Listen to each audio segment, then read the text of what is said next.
Welcome to the Filmlings Podcast, a bi-weekly podcast where we analyze all that goes into effective filmmaking. I'm Jonathan. And I'm Alex. And this is episode 64, Sequel Syndrome. Yeah, we're going to talk about sequels. Different sequels we've seen, sequels we've liked, sequels we haven't liked, and sequels where we haven't seen the thing that the sequel is a sequel of. I'm also going to try to say sequel as many times correctly as possible before I give out. Until that word just has no meaning for us anymore. That's true. But before we talk about modern day sequels, or at least fairly recent sequels, let's talk about some of the history of sequels, because sequels aren't really a new thing. And sequels tend to go along with the concepts of remake and reboots, and this is kind of our first foray into this discussion. Heck, even The Odyssey is a sequel, and that's bringing it way far back. That's true. But talking specifically about film, the best guess as to what the first ever sequel was happened in 1916, over 100 years ago, Jonathan, and it was The Fall of a Nation, the sequel to the very controversial The Birth of a Nation, which was based off of another book in the series. So also, if you're wondering whether or not movies have been based off of books for forever, yes, they have. Yes, in fact, the early days of filmmaking are littered with just people trying to buy up the rights to as many books as possible. So that's about as old as the industry itself. The first remake ever happened in 1904, even further before that. And it was a remake of The Great Train Robbery, made nearly shot for shot the same, except with more violence and more money. Oh, really? Yeah, wow. Yeah. And it was done by somebody else. In fact, it was kind of an attempt by another production company to capitalize off of the success of The Great Train Robbery, and they didn't own the rights to it. And this is one of those cases that kind of brought copyright law into film that was being made on the West Coast, as well as it extended to intellectual property just as much as it extended to the patents that drove most production away from the East Coast in the first place. Thanks Thomas Edison. But anyway, so that was the first remake. Literally 1 year after the original, the concept would go on. We've talked about directors who have remade their own films before. Hitchcock. It's something that's happened and will continue to happen. If you have a beloved film that you really like, and it happens to be a blockbuster or a franchise, it'll get remade. You might not like it, but it'll get remade. And then last but not least is the first reboot. This is a more modern concept because it has to do with canon and continuity. And loosely we can say that the idea of a reboot was created when a film decided to retell a story but also ignore the original continuity a bit. So the what can be identified as the first reboot, and of course that's up for debate, but a good example is The Return of Godzilla from 1984, which is retelling the original Godzilla story but slightly differently, like they do like every 5 to 10 years these days. But it was not quite a remake because it wasn't the same story. It was a twisted version of the original story, kind of shaking up continuity, rebooting and rechanging some of the franchise canon there. But anyway, enough for history. Alex, have you forgotten the King Kong reboot from 1960 or 76? Yeah, we're not talking about that one, Jonathan. we're not talking about the 70s King Kong. That's a bad King Kong. We're just going to forget that happened. It's a bad King Kong. In fact, let's go cut out that section of the podcast and repost that episode. It's a bad movie. Should not exist. It won an Oscar or was nominated for an Oscar. Anyway, whatever happened, it pissed me off. I think it won. Yeah, that's probably what happened. Anyway, what are we talking about today, Jonathan, other than my hatred for 1970s King Kong? So we're going to start off today with the sequel that neither of us are familiar with any film of the series, and that is Rambo. We're going to be talking about Rambo First Blood Part 2 from 1985. At the Oscars, this was actually nominated for Best Visual Effects. It was directed by George Cosmatos, and it was actually written by Sylvester Stallone and James Cameron, which is kind of an interesting tidbit. It would explain the strong female character, or let me rephrase that. It would explain the, for 1985, strong female character in the movie. Right. Yeah. But yeah, the next movie we're going to talk about is The Matrix Reloaded from 2003, which I'm not sure I have a lot to say about, so we'll see what Jonathan has to say about that one. Which is directed by the Wachowskis, which are famously hit and miss directors, and The Matrix hit. So this one came after that. And then what's our last movie for the day? Wrapping up with a pretty much all-hit director, Christopher Nolan's The Dark Knight from 2008, following up one of our own episodes when we talked about Batman back in episode 7, I believe. This film won Best Supporting Actor, actually posthumously, and Best Sound Editing at the Oscars. Yeah. Please note that Jonathan said all-hit director. And if you're wondering who Jonathan's favorite director was, it's Christopher Nolan. Also, go back and watch our Christopher Nolan episode. Yeah. You will have no questions. Yeah, I could honestly say that Wes Anderson was also an all-hit director. Of course, that's debatable, because as a person who likes Wes Anderson and who have asked who his favorite director is, will tell you Wes Anderson. I have heard so many people's opinions on Wes Anderson whose opinions I did not really care to hear. And I'm not saying that because they're negative. I'm just saying, like, you know what? Yeah, I just told you he's my favorite director. I don't really care what you think. So, yeah, throwing that out there, throwing shade, you know who you are. Anyway, so on to individual. Was that the first time I've thrown shade on this podcast, Jonathan? Absolutely not. That's true. Yeah. Okay. Anyway. Definitely not. On to the individual breakdowns, where you get to hear me explain the plot of a movie that I have not seen the first one to, and therefore I'm a little confused about. So, Rambo First Blood 2, rare unique title, from 1985, picks up where Rambo First Blood 1 presumably left off, with Rambo presumably in jail. I don't know what he did to get in jail. I'm assuming, in like a chain gang almost. Yeah, I'm assuming it involved killing a lot of people. I'm assuming it involved explosive arrows of some kind, and I can assume it involved Vietnam. But however he got there. And it's just, I actually really like the set for their jail that they use. Like, it's kind of cartoonish, but it's also like wonderfully ornate in how big these rocks are. And the precision with which they're set up so that they slope backwards and give an impression of a larger size, and you can see all the prisoners working on them. It's pretty great. So to clarify, this jail, quote unquote, is really just like this big rock quarry where all the prisoners are just hammering rocks into smaller rocks. Yeah. It's kind of vague, but it's not like a typical jail situation. Yeah, he's clearly some kind of special prisoner, and over the course of the movie, you would learn why he would be treated as a special prisoner. Anyway, somebody from his past comes to visit him, some kind of military commander, who's like, "We need you for another mission." And he's like, "Okay." After some slight convincing. So he's going on a mission. Yeah, he's also like, "Why me? Remember when something bad happened in the last movie that we didn't see?" Yeah. And remember... Okay, so this I'm curious about this line, Jonathan.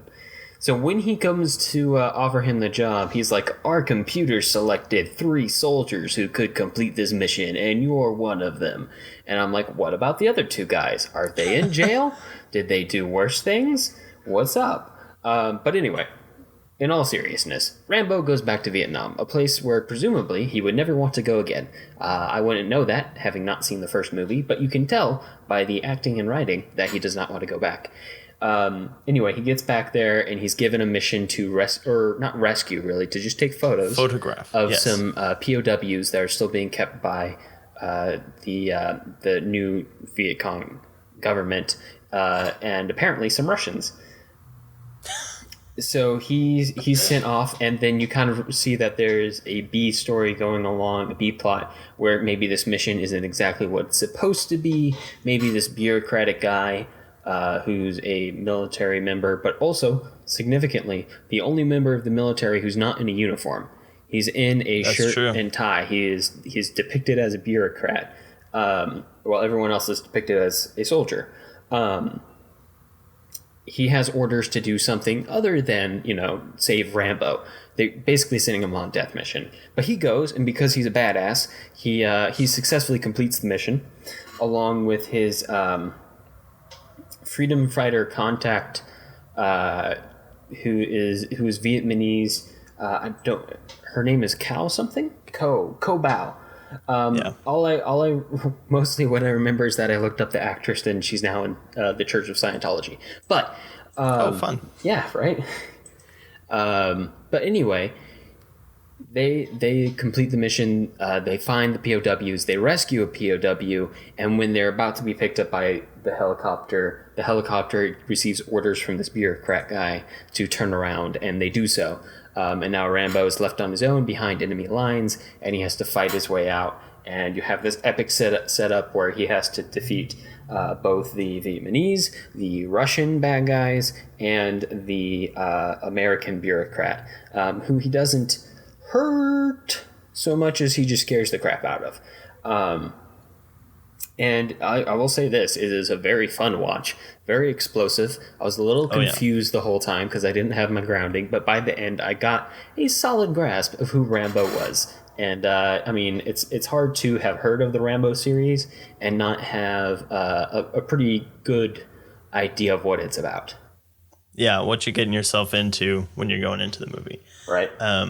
So I guess if you want to spend a little bit of time and just kind of have some fun speculating about the first one, because really, honestly, I could imagine that the first one, if you just play the second one 2 times in a row, it would make sense as a first and a second movie, because if after the second movie, if you watch the second movie as the first movie, and then you watch the second movie again, and he's in prison for all the things he did in the second movie, it would totally make sense. So I think that Rambo First Blood Part 2 is kind of like a loopable movie. You know how people make those YouTube videos that are 10 hours of something? If you do 10 hours of Rambo First Blood Part 2, you probably have a solid 10-part series. Yeah. And actually, off the top of my head, I don't know how many Rambos they made, but it's more than 2. 4? Yeah, it's 4. Yeah, 4. It feels like a 4 for, if you know what I mean. I think it ended in 2008 or so, somewhere in the early 2000s. Yeah, and I should say, this is a concept that, kind of like you were getting at, Jonathan, is easily you could do it over and over and over again. And I hope no big studio heads are listening right now. Who am I kidding? They're not. But, this is something that could easily be rebooted with somebody else in the lead. And you would have the same thing going on. And just the same story, the same concept, boiling down to the same themes, which are kind of nice and simple. And at the end of the day, strangely hard to argue with. I like. This movie has this theme of patriotism going through it. Like, yeah, I'll do this for my country, and I'll do the right thing. But at the same time, it shows that there's it also has a number of people in the government who are, shitheads. The bureaucratic guy is awful, and whoever gave him orders is also awful. And it appeals more to this concept of loving one's country rather than loving one's government, which I think kind of goes hand in hand with the entire ethos of the Vietnam War and the fallout and the movie representations of it.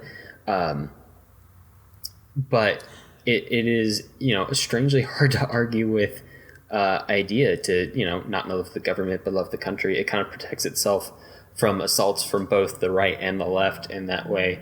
Not saying that's unassailable, anything's assailable, but it sets itself up for a wider appeal than that. Yeah, and the other thing that kind of goes into that is this idea that the people who are putting themselves on the line and risking their lives for our country, regardless of what the national motivations are, should have some kind of respect for that, because there's a lot, and being serious about guessing a little bit what happens in the first movie. I think after whatever Vietnam mission that he goes on, he comes home and all he finds is anti-war sentiment, and the fact that he was a soldier in the war makes a lot of people kind of turned off against him, just kind of straight away. And so it's not like the warm welcome back to this country that he loves that he was expecting. You kind of get senses of that in part 2, where basically he came home from this really terrible place in this terrible war zone and did not really find anything worth being home for, and so going back is not as hard a sell as maybe it should have been. And there's a lot of that, and then it all kind of culminates in he has a very kind of patriotic speech at the end. But yeah, all of that kind of it's not it's like the movie is not pro-war, but it does kind of try to make this distinction between being anti-war and also not being anti-veteran, which is, like you said, kind of hard to argue with. Right. And I mean, the whole concept of him going on this mission to do, and he ends up doing the right thing over the course of the mission, which ends up being even just completing the mission that he believed he was there to do, rather than recklessly following orders by somebody who was corrupt. You know, he's set up to be a very lovable hero, which kind of brings me to the next question. My next question for you, Jonathan, is this the family-friendly version of Apocalypse Now? Wait, let me rephrase that. Is this the family-friendlier version of Apocalypse Now? Maybe. Well, this movie does not have a Heart of Darkness to kind of pull it along theme-wise. Maybe the first one does. Maybe the first one was. Maybe the first one was Apocalypse Now. We don't know. It could have just been the same thing with different names. Mm-hmm. But yeah, it's a little bit easier to follow. I think that there's kind of a lot more under the surface in Apocalypse Now. But again, going back to this idea of being able to kind of do the same thing over and over again, Apocalypse Now is kind of like a one and done kind of deal. But Rambo is just this really good soldier who has a drive to, do what he does. And so you can kind of do that, put little spins on it and do that over and over again. It kind of reminded me of like James Bond, where he's this great guy who has this tool, and the people commissioning him can just kind of send him out on different versions of the same kind of thing, and we'll watch it because he's so good at it. And I was actually thinking about that whenever the kind of love interest starts to happen between him and Co, which actually there was a surprising twist with that, which I wasn't expecting from this movie. But I will leave that to the viewers to experience for themselves. But I think that's one of the things that when you're going into sequels, did somebody die, Jonathan? Yes, someone dies. A lot of people die in this movie. Yeah, that's true. Yeah.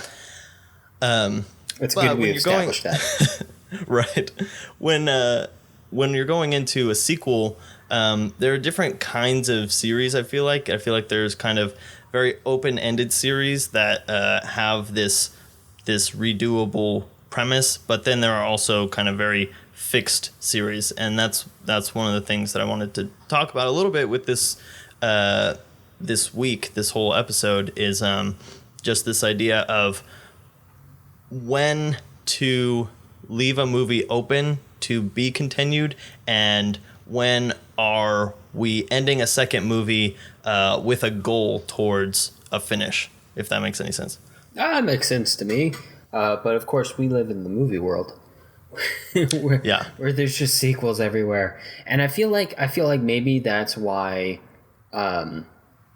this has become such a hot button topic in the past few years. It's not really a new concept to people who have studied movie history or people who are alive for movie history.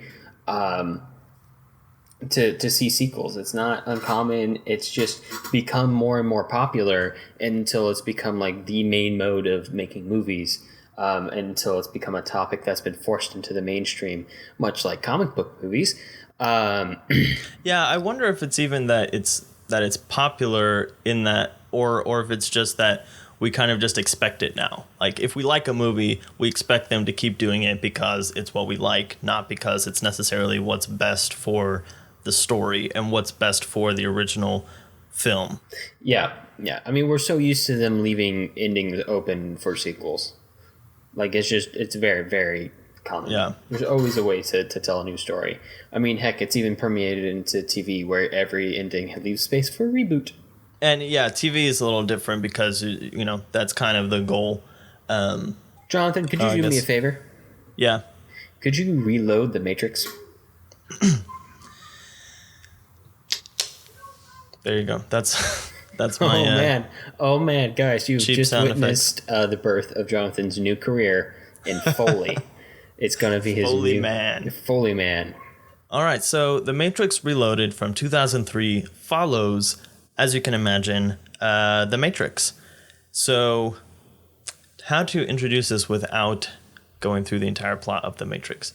I'm just going to assume a knowledge of The Matrix and jump off of that into The Matrix Reloaded. So in The Matrix Reloaded, we pick up with a premonition that Neo has about Trinity dying, which turns out to be a dream that he's having, but comes back to be important later because The Matrix is all about oracles and prophecies and premonitions and all that kind of thing. But in this film, we get to focus more on the humans that are outside of the Matrix because we've kind of established the two worlds and we've heard about the city of Zion and now we get to go there. But first, the crew of the Nebuchadnezzar takes a trip in the Matrix to meet up with some of the other ships from Zion, and we hear about this impending invasion where all the machines are going to attack Zion, and so Morpheus has one of the ships stay to contact the Oracle at some point to warn her because she needs to know about that for some reason. And then they all go to Zion, and we see how Neo is kind of like worshipped as this savior and all this kind of stuff. All the people who believe like Morpheus does, but a lot of people do not believe like Morpheus does, such as his the people over him, and they're all very upset with him. Which is a bit of a turnaround from the first movie, wouldn't you admit? Yeah, because Morpheus is he's like the head honcho. He knows everything and he's super cool. And if Morpheus says something, you do it. Yeah. And so, yeah, to see him in this kind of submissive and kind of like chastised position is kind of strange for his character. Yeah, it's weird. And it kind of reframes the entire movie right off the bat, because you go through the first one believing that this prophecy is a huge deal to not only them but all the survivors, because the fact that Morpheus that what he believes isn't what everybody believes is kind of new. It's brought up in this movie. It's in a way it's a bit of a reboot slipped into a sequel, but but not entirely because it's not completely discussed. Anyway, yeah. So there. Yeah, that's kind of what we're going to talk about is how this movie kind of introduces a lot of new things into the established world of the first Matrix movie. So after a little bit, one of the head chancellor or something at Zion lets Morpheus go back out, and they go into the Matrix again to reach the Oracle, and after Neo fights this dude who glows in Neo's Matrix vision, he takes them into this hallway of like 1,000,000 doors, and it's called a back door, quote unquote. You know, like in coding, how there's back doors, and also it's a door. So that was a really hip reference in 2003. So he takes him through this like shortcut to meet the Oracle, who tells him basically that he is the one, unlike what she told him in the first movie, and because he went through this whole transformation thing in the first movie. Anyway, she gives him instructions to go to this one place at this one time, and that will kickstart their journey to defeat the machines, and eventually he's going to have to go to the machine mainframe and other techno jargon in order to defeat them. So they go to this the mainframe. So they go to this one place at this certain time, and they meet this dude who can like code things, and his wife who's super upset at him because she doesn't get enough attention from him. And then the wife kind of stabs her husband in the back and helps them get out. And then these all these henchmen start chasing them, and Neo fights them off because he's awesome.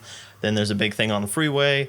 So basically, they're going to find this keymaker who can lead them to this other really important place, and eventually they get there after a lot of stuff goes down, and Neo is introduced to this guy called the Architect, who looks like Colonel Sanders, and he sits in a room full of TVs where he can see like everything that's happening in the Matrix. Was that not KFC product placement? No, I think it definitely was. I mean, also, the Wachowskis would have KFC. just been silly to not have capitalized on that. There was also product placement in the first movie when they talk about if the machines know what chicken tastes like. So I think there's a good case. Oh for my gosh, we've uncovered a Matrix conspiracy. The Matrix KFC conspiracy. I believe it. Can we, Jonathan? Can we just scrap the rest of the episode and discuss this? Let's do it. How the Matrix. This would be a hit YouTube video essay. How the Matrix relates to KFC. I can already picture like the thumbnail, and it's just one of those like conspiracy boards, but it's just like Matrix photos and KFC photos linked together. Yeah, it's Neo with a white clip art mustache and goatee. I believe it, and this has something to do with the fact that Keanu Reeves never ages. I just don't know what. Yeah, that's true. I believe it. Okay, I'm already working on the board. Continue discussing the movie. So once we get to the Architect, he introduces us to all of these crazy ideas, like the idea that this is the sixth Matrix, and Neo is the sixth savior / the one, whatever, and they've destroyed Zion 6 times, but they have to keep a small part of Zion alive so that they can keep destroying it, because otherwise the Matrix will fail for some reason. It gets really hairy at that point, and so Neo decides that he's not going to do what he's supposed to do in order to have Zion be destroyed and all this kind of stuff. So the machines start to drill into Zion, and like right before they do, we get the screen "to be concluded." And that is one of the important things about this sequel, because this sequel is a bridge between a fixed narrative series. So this series has 3 movies. It still only has 3 movies, miraculously. It has a couple spin-off TV shows, animated shows, and stuff like that.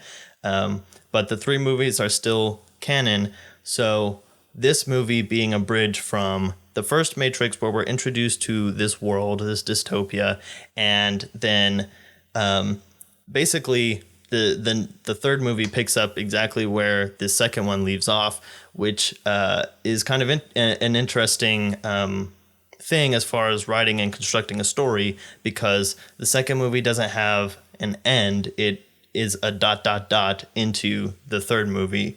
And this series is also interesting in that the third movie comes out in the same year, so there's not like a lot of waiting for that. Yeah. You can tell from that release date that they were produced and made at the same time. They were probably written at the same time, and it was really, really more of one big movie that just kind of had 2 parts to it that went together there. It was like it feels like the Matrix is open-ended, but you could be satisfied just kind of imagining what happens after Neo finds out that he is the one and all that kind of stuff. And so it's like, okay, maybe this will work, and then it gets big, and they're like, all right, let's write 2 more movies. Skip just 1 movie. Yeah. And going to a style standpoint, they definitely keep the idea of wuxia and kung fu, and very, very direct references, including the fighting of the what's his name? Is his name the Keeper? Which one? The guy who guards the back doors. Yeah, something like that. Yeah. All the names are very on point in this movie. Persephone, the wife who betrays her husband, Right. The Merovingian, which if you didn't know, the Merovingian dynasty is the dynasty of Charlemagne. So it's the first French king dynasty. So all things French. Get it? He likes French things. His name is the It was Merovingian. very French. Very, very on the nose. The oracle, even like later, it's like the key. The key maker, yeah. The key maker, yeah, literally opens a door. Very, The very architect. on the nose. Which kind of appeals to that wuxia sensibility and the sense of destiny and all these strange characters about.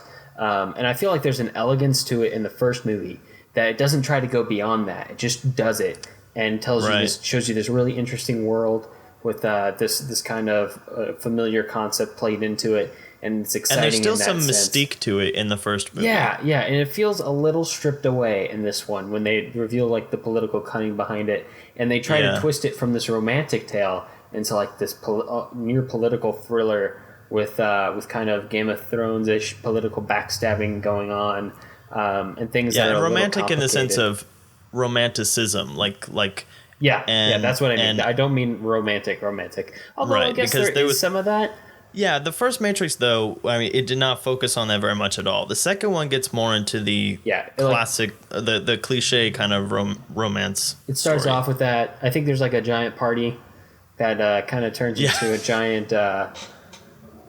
I mean, it feels like it turns into a giant orgy. I'm not saying it does. Yeah, but it's like a big caveman rave orgy. It's so like off tone from the first Matrix, and to be so early in this movie is kind of bold. Yeah, and the thing that makes sense about that is that it's the opposite of anything a machine would do or ever conceive. Yeah.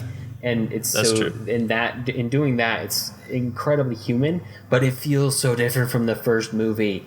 Yeah. And is that it asks a lot for the audience to turn on the heel from that, and it does open it up, and that's almost kind of necessary with the sequel. But you've got to kind of lay the seeds for that if you're planning on doing a sequel, which kind of reveals some of the planning or lack thereof that might have gone into these two films. That's what I'm wondering, like how much they were actually planning on continuing the movie, or if it was just like, let's make the Matrix. If it does good, then maybe we can do something else with it. But if not, we'll just leave it as it is. And then they were like, oh crap, we have to write more because this is a huge hit. Yeah. And of course this, I will say it's hard for me to buy Neo and Trinity as a couple, or at least as a sympathetic couple whose outcome I really care about. Mostly because of this partially because of the stylized nature of the Matrix, where everyone's a badass and hardly anybody ever shows emotion. So everybody's so straight-faced and serious looking all the time that, it's kind of hard to buy into.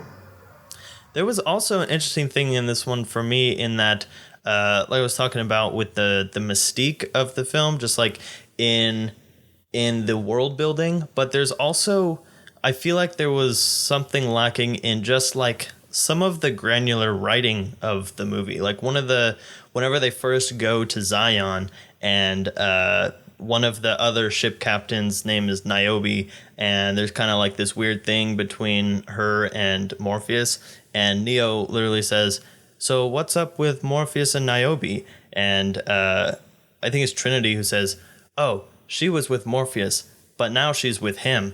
And so there's a weird thing going on. I'm like, wait, so this is what the Matrix is now? She was with him, but now she's with him. And so we're just like having this high school feud. Yeah, like we understood all of that before she said it.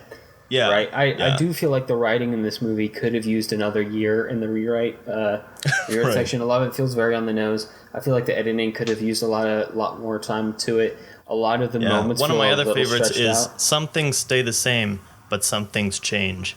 I love it. For me, the moment where I realized that the editing maybe wasn't fully baked was literally in the opening sequence where Trinity's falling off the building and getting shot at. There's like 2 seconds too many of bullet time where like they're falling and then like they're just shooting at each other while they're falling off this building, and they're still shooting at each other falling off this building, and they're still shooting at each other off this building, and then she gets shot, and I'm like, oh, that's what we were getting at? We could have gotten to that like 5 seconds ago, guys. Yeah. And it's in slow-mo, so you really feel it. right in that bullet time, and the bullet time is really cool, and I get wanting to keep it in, but there's also something to be said to leaving the audience wanting a little bit more. I think from what I've seen, that's what seems to work best. Scenes or moments where I feel like I want one more second of it, but as somebody who has spent some time studying this stuff, I kind of know that if you were to extend it for one more second, it would be 1 second too many. That's you keep the shot, you keep the moment up until the point where the audience loses interest, and you cut right before it. And that's they can fill in that little bit on their own, which is more exciting than whatever you're going to show them. Yeah. That way it remains exciting and not, it's still going. Oh, it's still going. And that's not to mention that it came after like a really long title sequence. Yeah. And one of the other things about this movie that has some current relevance is this idea of just adding more complexity and quote unquote like interest, like new things that will make the Matrix stay fresh and exciting that we didn't know about it before in the first one, but now all of a sudden, guess what? Vampires and ghosts have to do with the Matrix too. It all makes sense now. You're in the Matrix. I wish this movie had vampires. It does have vampires, Alex. Wait, does it? It does have vampires. They say that like all the paranormal things that you hear about are the Matrix trying to compensate for something that went wrong. And then when the Merovingian's wife, Persephone, takes them downstairs, two of the bodyguards are vampires, and she says, not many people load silver bullets in their gun. And she shoots one of them and tells the other one to go tell her husband or something. Oh, jeez.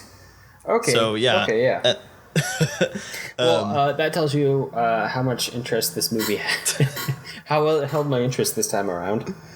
But yeah, I mean, to some extent, when you're doing this kind of world building thing, like it's cool. You have to keep introducing some new things, but at what point is it too much? At what point does it get too complex is the real question. And I think that a lot of people are kind of making that question now with kind of the Star Wars movies and all of the new things that Star Wars has been introducing.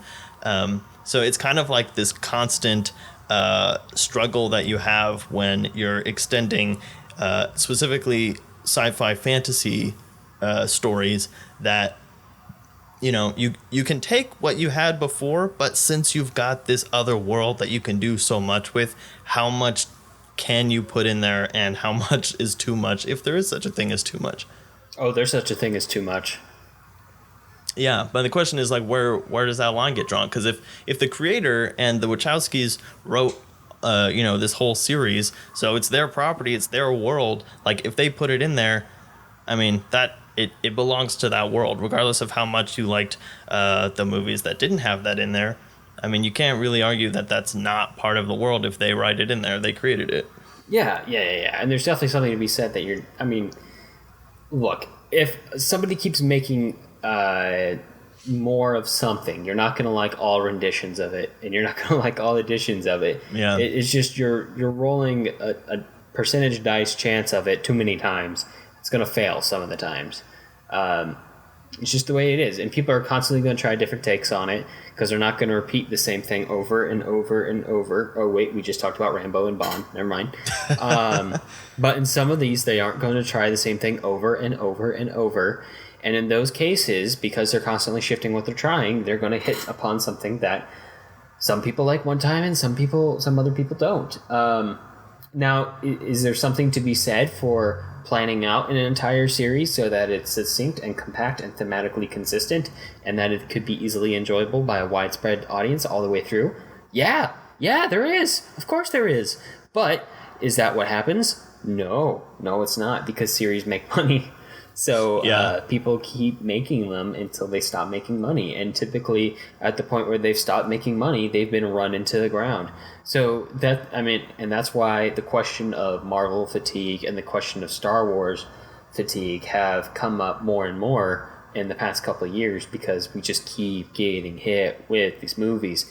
And the question of when are they going to be when are they going to stop making them? How long are they going to keep making them?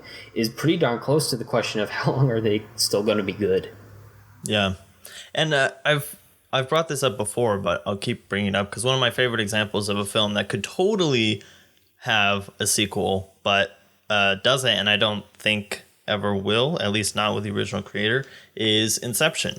Inception has such an open-ended ending, which is what makes it great as a standalone film. I think the first 5 minutes of a sequel would totally kill the whole purpose of the ending of the first movie. But it's great because it leaves you with a lot to think about retroactively of the rest of the film that you already watched, and it doesn't feel the need to kind of feed you all the information or put like all this extra cool stuff about what you can do with dreams and all that in there. It tells its story and it ends. It doesn't. It doesn't. But actually, Jonathan, did you know it is part of a series? What? Yeah, no, it's part of the series. I can't believe you didn't know this. It is the sequel to Titanic. Oh, that's right. No, Jack was in a dream the entire time. Yeah, I did. Yeah, you're right about that. But yeah, again, as far as this movie being a bridge and having only one film afterwards, Alex, how do you feel about just like the concept of a to be continued or to be concluded being the end of a movie? You know what? I think it is okay if that's what everyone has expected and if that's what everyone has planned for. For instance, if this was, let's say The Matrix was just a two-parter and it was just these two movies and the first one didn't exist, I think that's fine because that's their plan, is to be like, hey guys, we're coming back. This is a two-parter. This is an art form that cannot be contained within one movie. We're trying something new. We're trying something different and stretching it across two. It's going to be one big continual story, and it won't have reached the end until it has reached the end of that last one. And also, if the first one didn't exist, this would feel more consistent because the last two movies do feel much more consistent than the first one. It goes back to what I said a moment ago when I'm like, if you plan out what you're going to do all the way through, then, and it feels like a consistent piece all the way through, then that's probably your best bet for making a good series. And that sometimes involves putting in the to be continued, where you finish telling a part of a story. Do I think the ending of this one could have been a bit stronger? Yeah, it could have. But we've also talked about how these movies didn't feel quite as big. They felt a little rushed. Getting them both out in the same year, only like 2 or 3 years. 6 months apart. Yeah, 6 months apart. Only 2 or 3 years after the first one was released.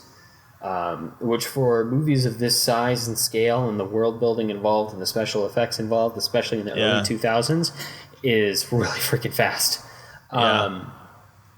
So to compare to this series, let's talk about, just for a quick moment, because it's not actually part of the podcast today, in comparison, The Lord of the Rings, which was pretty much shot, correct me if I'm wrong here, Jonathan, all together.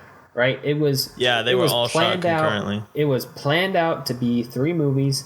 They knew it. They knew the end of the first 2 would kind of reach a conclusion, but kind of also be a to be continued, because it clearly wasn't over. But they feel much more consistent because they were planned out and shot together. Peter Jackson also got like 3 years of pre-production. That's like as long as they spent on production and post-production, I think, together, just to plan out the movies. And I think that makes all the difference for how, cohesive and just full, but, it all feels like it's going somewhere, and you never feel like they're just making it up as they go along. It starts, you go through the first and the second movie, and then it ends in the third movie. Some people say it ends too many times in the third movie, but still, it wraps up all those loose ends, and they knew where all the loose ends were because they could take the time to find them and wrap them up. And of course, they have a source material also to work off of, which is always nice. In The Matrix, you kind of are making it up as you go along, but and I know this isn't how it works in Hollywood, especially if you don't have a source material, you're not gonna get a deal. All right, go make up 3 movies, and we'll finance 3 movies, a whole trilogy. It's like, make one. If it makes money, we'll make some more. So that's kind of how the machine works. But in the ideal situation, like Lord of the Rings, you get the time to plan out your whole series in one go, and it makes it all fit together that much better. Yeah. And when things get added at the last moment, especially if things get split up at the last moment, it becomes incredibly hard to tell the story. Especially if you're working off of a story that is pre-established. So, a good example would be The Hobbit or The Hunger Games, where the decision to split it up into more than one film or more than 2 films was made fairly late in the game. And you're working off of a pre-established story with pre-established story beats, and you're trying to stretch it out and add something that's not there to something that's pre-existing and pre-loved. And that's just a hard task. It can be pulled off, but it's incredibly hard to do, especially on a rush schedule, especially with a lot of money backers behind you, a lot of studios behind you, pushing you to finish on time and under budget. So do I think it's an easy feat to put together a coherent series with ... dots in between? No, it's a hard feat. It's incredibly difficult, and it's really, really nice when it's pulled off. But as we're about to see, it's equally possible to have a more episodic trilogy that's pulled off very well as well. Okay, all right, guys. Back to my favorite city in the world, Gotham. Wow, that is a deep cut joke for those of you who know me personally.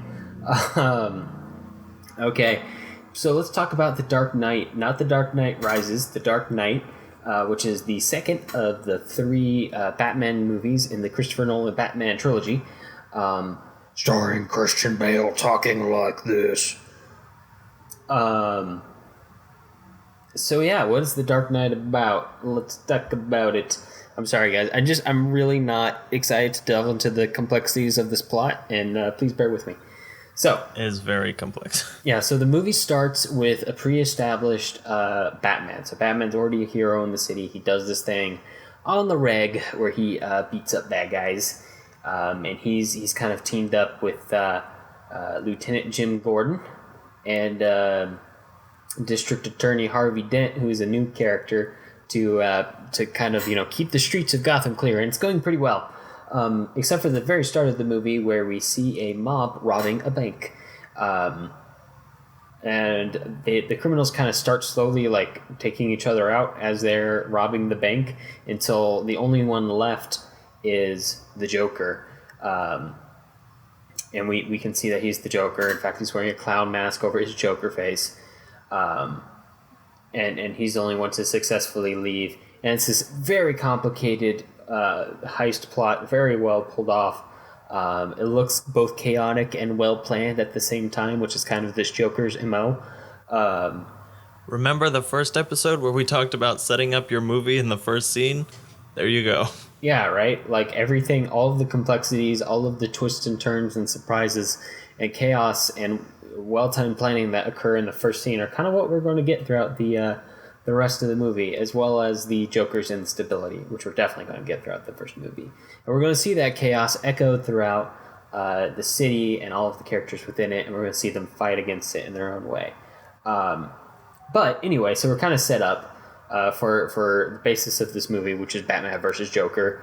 And we see the Joker kind of take over the mob bosses.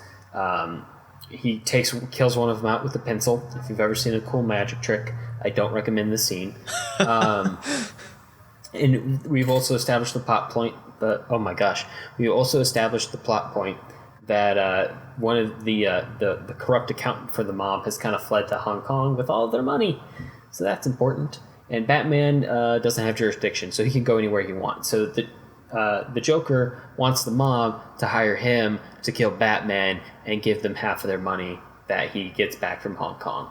And the Joker does convince them to do that. So that's kind of our main conflict that sets off this movie in motion. Batman goes to Hong Kong. He tries to get Lau back.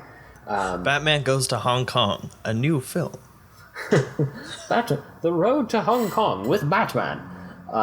See it at your local Cineplex.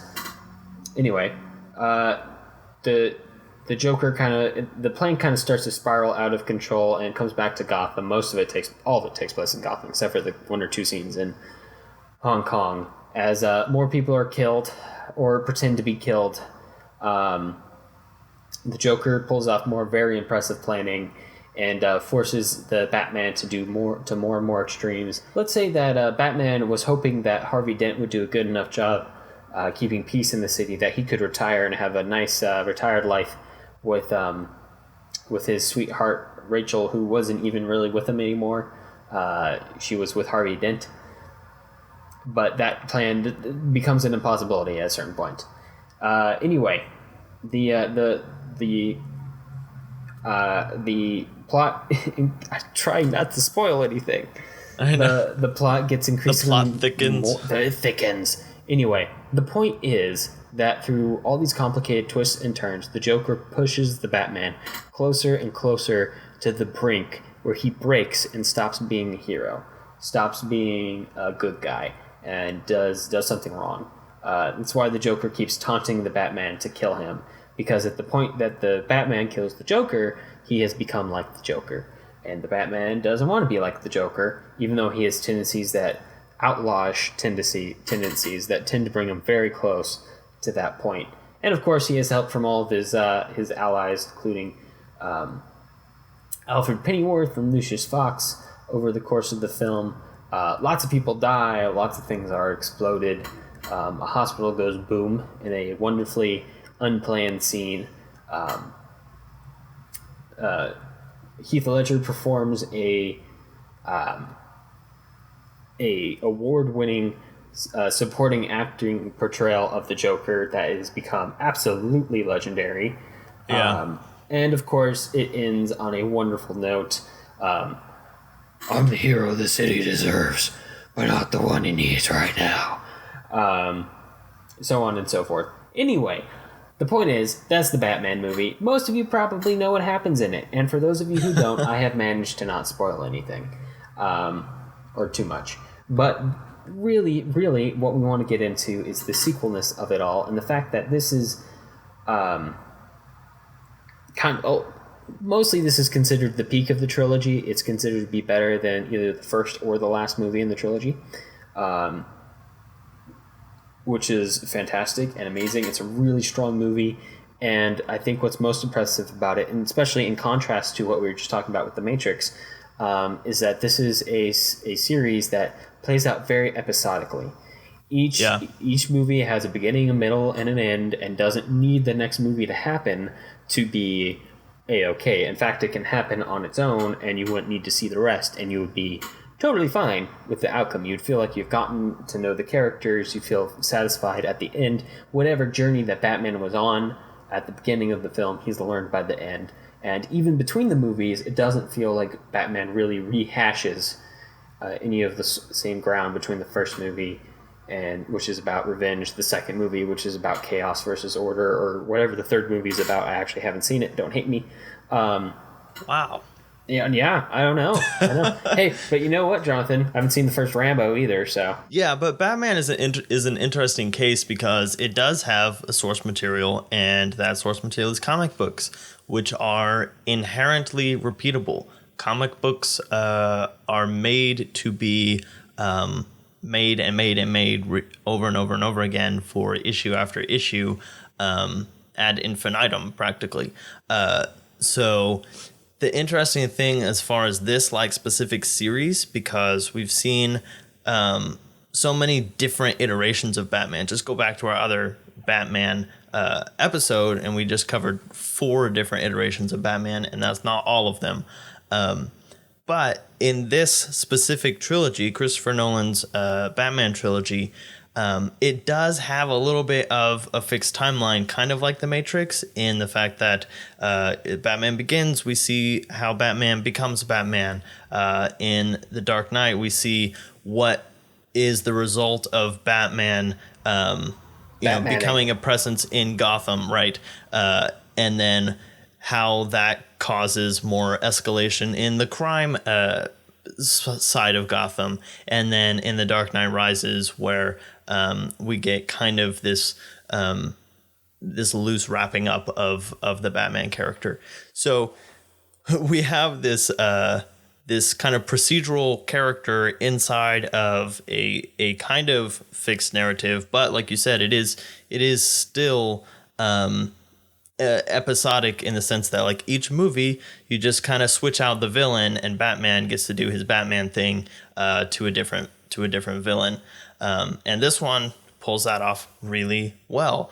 And it doesn't need the next movie. It doesn't necessarily need the last movie because you understand who Batman is very quickly. And so it kind of hits this really nice middle ground of being a great standalone movie and also being a great bridge between Batman Begins and The Dark Knight Rises. And it's a really rare thing to get to have that in a series where you could keep repeating it, but also it stands alone and it connects this one larger whole than itself. Yeah, it adds up. So individually, each movie is of value and not detracted if you don't watch the other movies. But if you put them together, you get something that is greater than the sum of its parts, which is nice. That's a well-balanced trilogy. And I do, and when you think of the best trilogies ever, I do think this is up there. I think the original Star Wars is up there. I think the Lord of the Rings is definitely up there. Indiana Jones, the first three, I think is up there. There's a bunch of thematic trilogies that are really good. Personally, I just found this one by Jacques Demy that is thematic that is really good. The Umbrellas of Cherbourg and The Young Girls of Rochefort. Really recommend those for if you're interested in some really deep cut, whimsical, musically based. What are they called?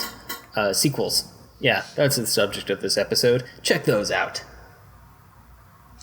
Yeah, but there are some things that if you do go into this movie like on its own, wouldn't kind of seem odd, but in the larger scope are a little bit different because one thing is changing actresses. So in this film we have Maggie Gyllenhaal filling in for Katie Holmes, who played Rachel in Batman Begins, and it's kind of an interesting thing because it's a little bit it takes you out of it. You're like, oh, hang on, that's okay. So she's the same Rachel, but she has a little bit different face now. And The Matrix actually has to deal with this in the third movie, which we're not talking about, where the Oracle is different. But it is one of those interesting things. I don't know what the situation with this movie is, but you kind of, that's one of the things you kind of have to deal with if you're doing a series of films, is that sometimes actors can't do them all, and also films that like we've been talking about, you haven't planned them all out and you're not doing them all consecutively. Things come up and sometimes you have to make, quick changes to things like that, which don't really affect the movie itself, but it kind of has a little bit of an effect on your viewing experience if you're watching it as a part of the whole. But as a film on its own, one of the things that I really like about Christopher Nolan's Batman movies is that there's a lot of like themes. Everything is kind of idealized and ideal driven. It's not just a superhero movie. Bad guys are doing bad things, so someone needs to stop them, and I have a lot of money, so I'll do that. These movies spend a lot of time like digging into the motivations of Batman and why he does certain things and if he should do certain things, and where is that line between what Batman is doing is right and what Batman is doing is wrong. And it's kind of refreshing in this kind of a movie where you could just Rambo it and make Batman just go and destroy all the bad guys because they're bad guys and he's the good guy. But Christopher Nolan really takes the time to write these characters and delve into what makes them tick. Even the Joker, spending the time to tell us that all the Joker wants is chaos and for things to, be shooken up and not be in the same order that they were in before. And even though that's kind of feels like a lack of motivation, it's still a motivation that Christopher Nolan takes the time to tell us about. And one of the interesting things that I found while Wikipediaing this movie is that the Joker has some basis in Dr. Mabuse from The Testament of Dr. Mabuse, which we also watched a long time ago. But that was that was an interesting situation where the character also wanted chaos and this kind of criminal reign for whatever reason. And there's also like psychohypnosis that goes into that, which I wonder if you could kind of extrapolate into the relationship between the Joker and Harvey Dent when Harvey Dent kind of turns and becomes Two-Face. That's not too much of a spoiler. I mean, the name is so strongly associated with him. Like, It's literally become a thing. Like, if you do something related to the DC universe and you have a character named Harvey Dent, you expect them to become Two-Face. It's not a shock. Right. Yeah. Right. But he kind of like the Joker kind of, uses his presence and his actions in order to completely alter the mindset of Harvey Dent. Kind of in a similar way that happens in Dr. Mabuse, except that one's a little more paranormal. But I guess the other thing, like going off of this idea of having Two-Face and the Joker both in this movie is this since you have this episodic character, this Batman who has this he has so many different villains that he has fought in his kind of extended universe source material. The fact that Christopher Nolan doesn't stick to just one for each of these movies, but in order to get kind of a little bit more of the full scope of Batman, he kind of combines two. So he gets Ra's al Ghul and the Scarecrow in Batman Begins, and he gets the Joker and Two-Face in The Dark Knight, and then mostly just Bane, and then there's a little bit more. I don't know all the minutia of the Batman mythology that goes into The Dark Knight Rises. But yeah, it's just an interesting way that Christopher Nolan knows that this is going to be very limited. It's very rare. Actually, this is the only case where Christopher Nolan takes on an existing IP and creates a series. But he puts as much into that series as he can without making it feel overstuffed. What if you did another Batman movie, but Batman lost his memory every 5 seconds? What if Christopher Nolan did another Batman movie? You're the Polaroid that I deserve, but not the one I need right now. You have to say, and he like tears it up the title in that voice. Just Memento. What if Batman decided to just sneakily follow people around in order to find out about their lives and write stories about them? What if Christopher Nolan did another Batman reboot, but he did it set during World War II during the Battle of Normandy? These are all and possibilities. One of the members of One Direction was there. And also Kenneth Branagh. Was he in that movie? He was, yeah. Okay. I didn't notice him. That's one of those movies where I just have the hard time of telling all of these white guys' faces apart for like an hour and a half. I'm like, oh gosh, too much of the same, y'all. I can't. Yeah. And when they're all wearing the same like uniform, yeah, they're all wearing the same thing, and they all have just been like, they all have a military cut. Like, there's one dude with a mustache, and I'm like, yeah, I know you, and no one else. You get the blonde ones, the brown-haired ones, and the one with the mustache. And they're all like 17 or 18, right? So like, they're still not like, their faces aren't fully cooked. Like, they're still kind of maturing a bit. So they all have that same kind of youthful thing. Cillian Murphy, who you can only recognize because you've seen too many Christopher Nolan films. Well, yeah, that's me anyway. The dude's cheekbones would stab your eyes out. Right? It's impossible to not notice him. All right, guys. Well, let's go on to overall notes now. Before we make this the cheekbones episode. And before we get into anything else, let's address the elephant in the room, Jonathan, and that is, why do movie studios make so many sequels? And this is multifaceted. One, you have to consider. Money. That's pretty one single faceted. Yeah. And I'm getting into why. So all of it comes down to money, as most everything does with the studio. The studio isn't really interested in art.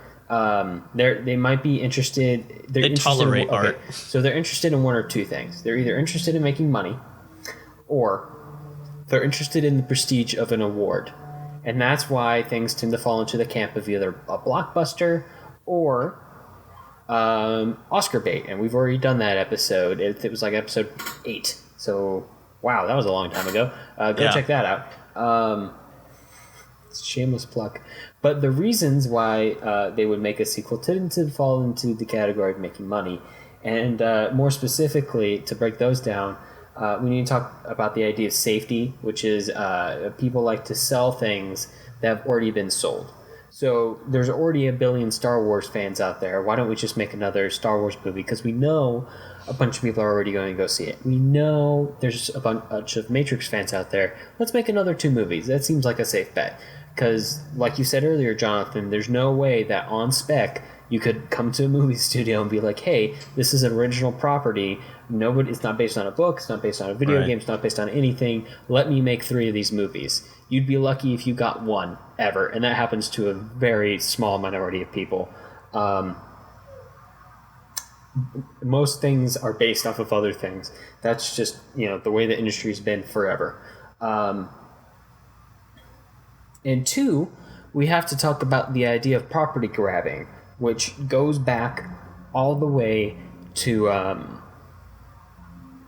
again, the early days of filmmaking, where it's just talking about copyright law and intellectual property, in creative intellectual property like stories, films, books, stuff like that, where you'd have to secure the rights to it.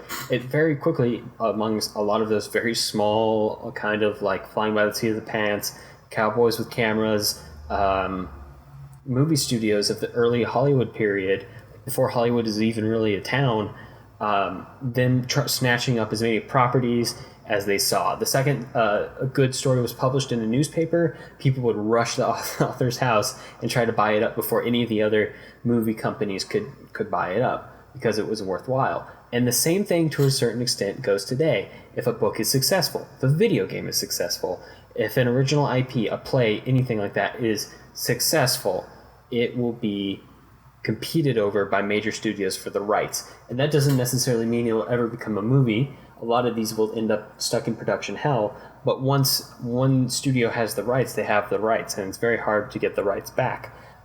See Sony and Spider-Man. But with all of those properties divvied up, each studio is then limited to a small number of IPs, and an even smaller number of those IPs that have been proven to be guaranteed successes. So on top of the fact that they want to return to guaranteed successes, or at least some money back on investment,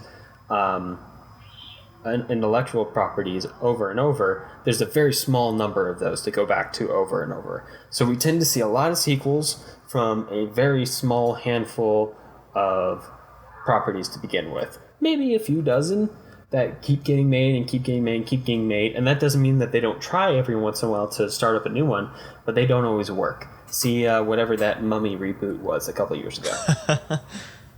Yeah, and I mean, even going away from established properties, or I guess source materials, but just movies that were undoubtedly intended to be standalone films, they become moderately successful, and suddenly it's like, oh, okay, well, the people who liked that one will probably go see more. So think of like just random movies like National Treasure, Night of the Museum or something, where, I cannot imagine that they went into writing National Treasure being like, we're going to make 3 of these. I know it. It felt very...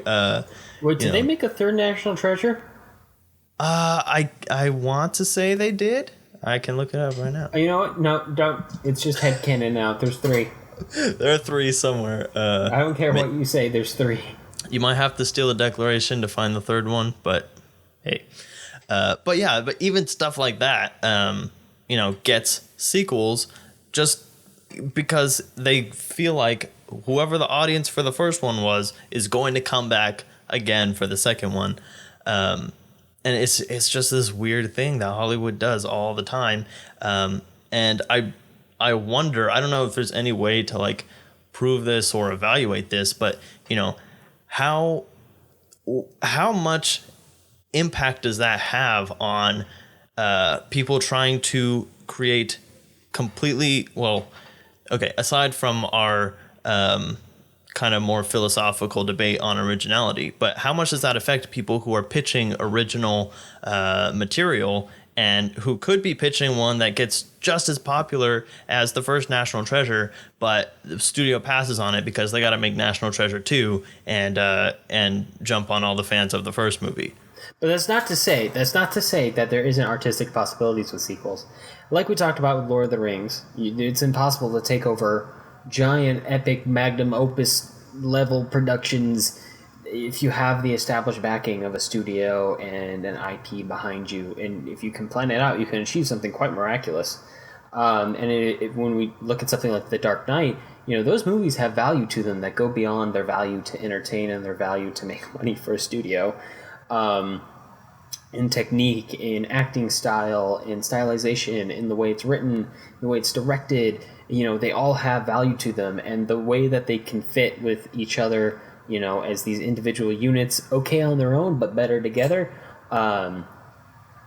is impressive, and that's worth taking a look at if you're interested in creating your own IPs or, adapting somebody else's IPs that are multi-phasic. They have multiple parts to them other than just the one and done story. Yeah.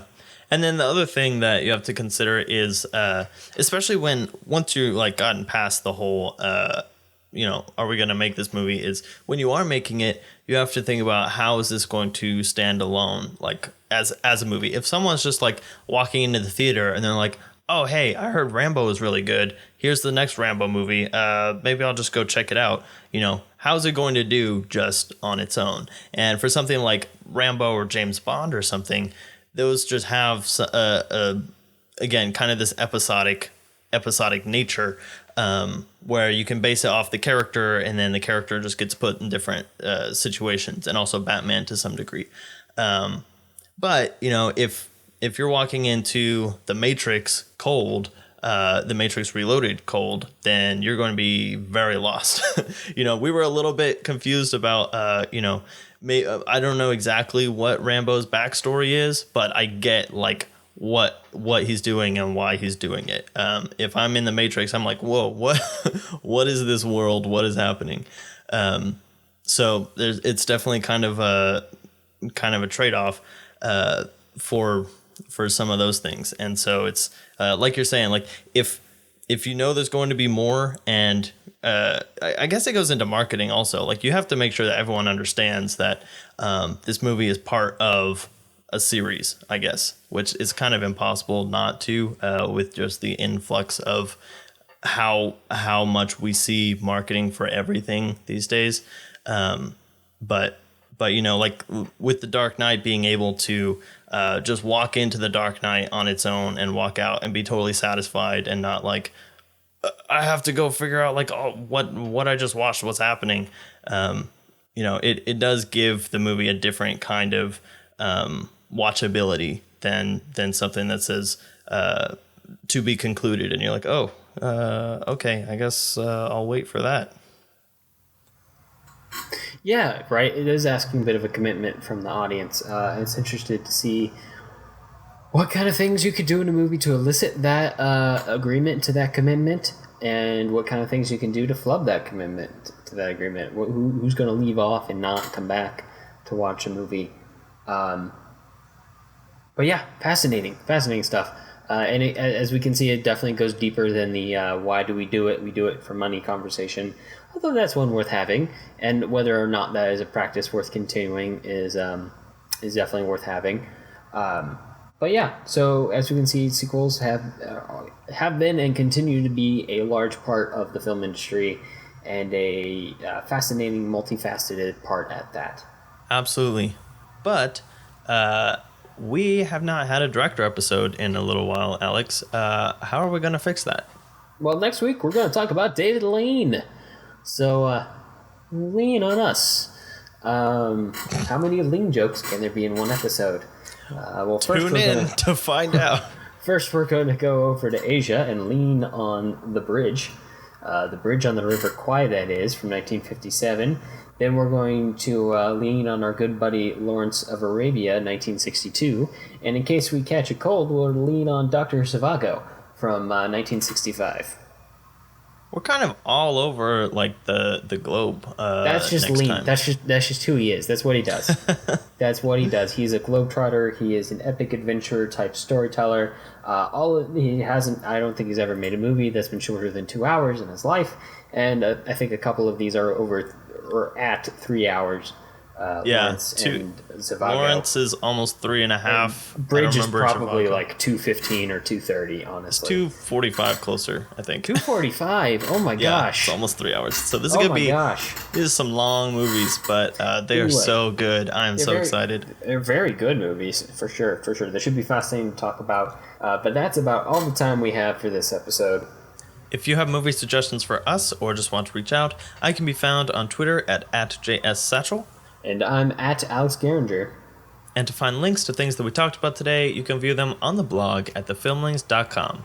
If you like the show, let us know. Leave us a review on iTunes so other people will know what we're all about. We definitely appreciate it. Talk to you next time. All right, see ya.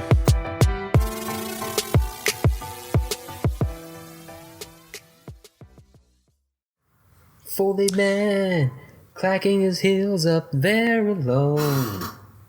Man, I cannot wait for Foley Man 2. Foley Man 2, Foley Boogaloo. Oh, man. Foley Man 3, Foley on Ice. Foley Man 4, Foley Drift. Yeah, Too Fast, Too Foley. Yep. Foley Man 6, The Fast and the Foliest. Foley 7, The Foley Follies. The Hateful Foley.